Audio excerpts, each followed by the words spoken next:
The new money show-off. Imagine someone just discovered cheat codes in real life and now they won't stop bragging about their high score. That's the new money show-off. This person went from eating ramen noodles to eating gold-flaked steaks in about 6 months, and they need everyone to know about it every single day. They probably made their fortune selling something ridiculous like courses on how to make money selling courses. Or maybe they got lucky with cryptocurrency when everyone thought Bitcoin was just monopoly money for computer nerds. Now they're living like they invented oxygen and everyone owes them rent for breathing. Their Instagram feed looks like a luxury catalog threw up all over it. Gold watches bigger than dinner plates, cars that cost more than houses, and champagne that's probably more expensive per bottle than your college tuition. Every caption reads like motivational poster, had a baby with a financial advice blog. Started from the bottom, now we here, grinding 24/7, manifest your destiny. 6-figure mindset activated. But here's the thing, they're still kind of at the bottom, just with shinier shoes. They work 20 hours a day trying to convince other people to work just as hard, calling it passive income while actively burning themselves out. They tip huge at restaurants, but only when someone's filming because generosity doesn't count unless it gets likes on social media. It's like watching someone win the lottery and immediately start a YouTube channel called How I Won the Lottery Every Day. They genuinely believe their luck was skill and want to sell that delusion to everyone else. The old money aristocrat. If new money is like winning the lottery, old money is like being born with the lottery machine in your backyard. These people didn't make money, money made them. Their wealth is so old it probably has its own historical preservation society. We're talking about families who've been rich since before electricity was invented, back when being wealthy meant owning all the horses in the village and having the fanciest chamber pot. Their money is older than democracy and more established than gravity. You'll find them sipping wine that's older than your grandparents, wearing blazers that have survived more decades than most civilizations, and talking about the war without specifying which one, because honestly, their family probably funded half of them anyway. They own horses not because they ride them, but because that's just what rich people do, like having a swimming pool or complaining about taxes. Their estates have names instead of addresses, and their driveways are longer than most people's daily commutes. When you ask what they do for a living, they look at you like you just asked them to explain quantum physics using interpretive dance. Work? They'll say, adjusting their monocle. Oh my dear fellow, we don't really do anything. We simply are. Their biggest decision each day is whether to wear the family diamonds or the family emeralds, and their biggest problem is remembering which of their 17 homes they left their favorite hunting jacket in. The tech bro billionaire. This guy looks like he just rolled out of bed, threw on whatever hoodie was closest, and accidentally built a company worth more than most countries' entire economies. He's living proof that you can change the world while looking like you're about to ask your mom for lunch money. He speaks a language that's half English, half computer code, and half buzzwords that he probably invented during a fever dream. We're leveraging AI-powered blockchain solutions to disrupt traditional paradigms through innovative scalability frameworks. Translation: our app knows what you want to buy before you do. He genuinely believes technology will solve everything: climate change, world hunger, traffic jams, and probably his inability to make eye contact with actual human beings. He's building rockets to escape to Mars, not because Earth is dying, but because he's socially awkward and Mars doesn't have small talk yet. His office looks like a spaceship designed by someone who learned about interior design from sci-fi movies. Everything is white, floating, or voice activated. He probably has meetings while walking on treadmills because sitting is apparently what's destroying human productivity. The best part? He says money isn't important to him while simultaneously buying up entire city blocks to turn into smart neighborhoods where your toaster reports your breakfast choices to his data collection algorithms. He's rich, awkward, and probably trying to buy Twitter again just because someone made a mean tweet about his rocket ships. The crypto cowboy picture a gold rush, but instead of digging for actual gold, people are digging for digital coins that exist only in computer code. The crypto cowboy is the guy who struck it rich in this digital Wild West, making $10 million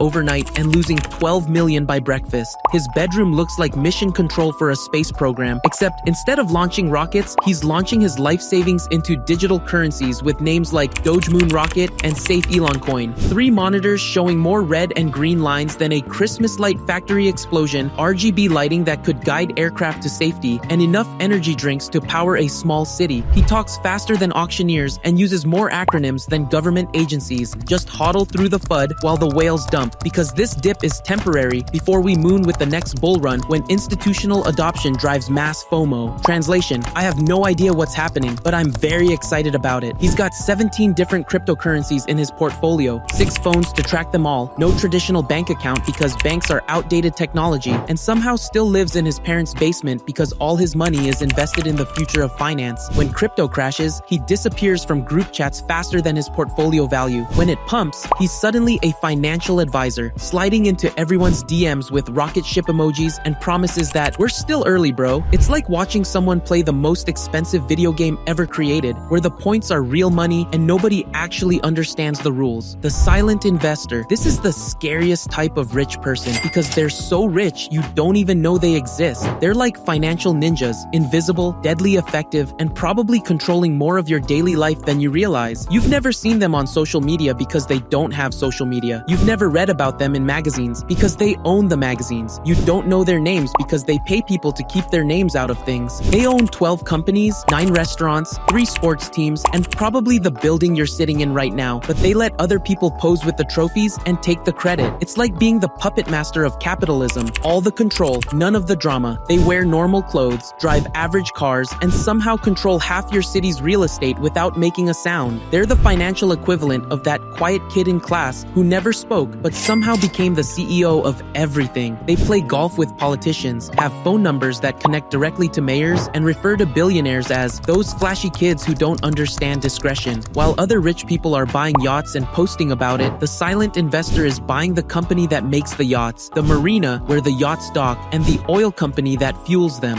The trust fund baby. Imagine spawning into life's video game with infinite money cheats already activated, max level stats, and VIP access to every area. That's the trust fund baby. They came out of the womb wearing designer socks and a last name that opens doors like a magical skeleton key. They've never worked a real job, never used public transportation, and think struggle means having to fly commercial instead of private. Their biggest hardship was choosing between Harvard and Yale, which they solved by going to both, because why limit yourself when daddy's paying? They call it the family fortune, but treat it like a vending machine. Need a new car? Insert family name. Receive Lamborghini. Want to start a fashion brand? Insert trust fund. Receive instant business. Fail miserably at everything? Still rich somehow. Their daily routine involves waking up at noon, checking their investment accounts that they didn't create, attending charity events for causes they can't pronounce, and complaining about being overwhelmed while surrounded by personal assistants, life coaches, and probably a therapist for their golden retriever. They went to boarding school where they learned important life skills like which fork to use for caviar and how to look interested while poor people explain their problems. They studied abroad, which mostly involved taking Instagram photos at exotic locations while learning absolutely nothing about local cultures. It's like watching someone play life on the easiest difficulty setting while complaining that the game is too hard. The philanthropic paradox. This is the rich person who gives away millions of dollars and somehow ends up richer every time. It's like watching someone throw money into a fire and having the fire spit back gold bars. They launch global clean water initiatives while coincidentally owning half the world's bottled water companies. They fund education programs while their other investments profit from student loan debt. They fight climate change by day and invest in oil companies by night. They wear jeans to look relatable, speak at conferences with names like Capitalism with a Conscience, and cry on stage when talking about saving endangered butterflies. Meanwhile, their private jet burns more fuel in one trip than most people use in a year. We don't measure success in dollars, they'll say, while literally measuring their success in dollars donated, which generates tax breaks worth more dollars than they donated in the first place. It's financial alchemy, turning charity into profit. They build hospitals and schools, which is genuinely helpful, but then name them after themselves because apparently helping people doesn't count unless everyone knows you're the one helping. It's like playing a video game where doing good deeds gives you bonus points that you can cash in for more money to do more good deeds that give you more bonus points. Except in this case, the bonus points are tax deductions and public relations victories. The lifestyle guru. This person monetized the concept of living your best life and turned personal improvement into a subscription service. They're selling enlightenment with a monthly fee and spiritual growth with a premium tier. They built an empire on telling people they're perfect just the way they are, then selling them 17 different products to change everything about themselves. It's like being a life coach and the problem you're solving at the same time. Their morning routine involves meditation, gratitude journaling, green juice made from vegetables that cost more than most people's rent, and checking their stock portfolio to make sure their spirituality is still profitable. They own wellness retreats where stressed out rich people pay thousands of dollars to eat bland food, sit in silence, and pretend that spending money on inner peace is the same as actually finding inner peace. I'm just here to help beautiful souls discover their highest potential through authentic transformation experiences, they'll say, while charging more for a weekend workshop than most people make in a month. month. They've turned self-help into a luxury product where feeling better about yourself requires a premium membership and enlightenment comes with a certificate of completion. The real estate royalty. This person doesn't just own property, they own geography. They've got their name on more buildings than a communist dictator and more real estate than some small countries. Their office is bigger than most people's entire homes. With a view of a city they own significant portions of. The desk is made from a tree that was probably historically significant, and the chair costs more than a car. They talk about buildings like other people talk about Pokemon cards, except their collection includes shopping malls, office towers, and luxury developments that cater to people who think a $1,000 dinner is reasonably priced. This is going to be tremendous, fantastic, the most incredible development anyone has ever seen. They'll say, while planning another overpriced tower with gold-plated everything and their name in letters visible from space. Their business strategy is buying things cheap, making them expensive, and convincing people that paying more makes them classier. They've turned housing into a luxury brand where the product is shelter, but what you're really buying is status. The conclusion. So there you have it. Every type of rich person explained, categorized, and probably planning to sue me for defamation right about now. From crypto cowboys riding digital bulls to old money aristocrats who've been wealthy since before money was invented, they're all playing the same game with different strategies and significantly better accountants. The fascinating thing is that despite having more money than entire countries, they all still want the same thing everyone else wants, just with more zeros attached to it. They want respect, security, happiness, and the satisfaction of knowing they've won at life's most expensive game. Whether they earned it, inherited it, lucked into it, or accidentally created it while trying to build a better mousetrap, they all share one common trait. They figured out how to turn money into more money, usually by selling the rest of us things we didn't know we needed. And here's the real plot twist. While you've been watching this video learning about rich people, you've been making me slightly less poor through ad revenue. So really, we're all just different levels of the same financial food chain, except some of us are plankton and others are blue whales with golden teeth. The only difference between you and them might just be one good idea, one lucky investment, or one viral video away, or maybe it's 17 trust funds and a small loan of $1 million